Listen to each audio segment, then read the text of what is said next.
Тіл тазалығы үшін күрес, ешқашан толастамайтын мәңгілік күрес. Бауыржан Момышұлы. Еліміз тәуелсіздік алған жылдардан бері латын әліпбиіне көшу мәселесі көтеріліп келеді.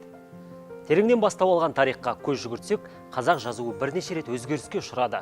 Жазу тарихында қазақ тілінің әліпби жүйесі күрмеуі мол кезеңдерді бастан өткізіп, ұлттық әліпби деңгейіне жеткен Еуразия құрлығында ғылымға орхон-енесей жазулары деген атаумен танылған көне түркілердің руникалық жазуы қолданылды. Ал 1929 жылға дейін қазақ елі араб жазуын пайдаланды.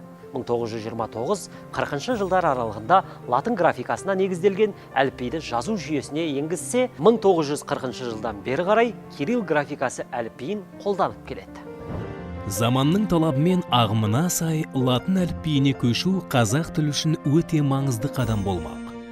Бір ғана мысал, тіліміздегі қазіргі жат дыбыстарды таңбалайтын әріптерді қысқартып, сол арқылы қазақ тілінің табиғи таза қалпын сақтауға мүмкіндік аламыз. Қазақ тілін оқытуда басы артық таңбаларға қатысты емле ережелер азайып, мектептен бастап барлық оқу орнында оқыту үдерісі жеңілдейді.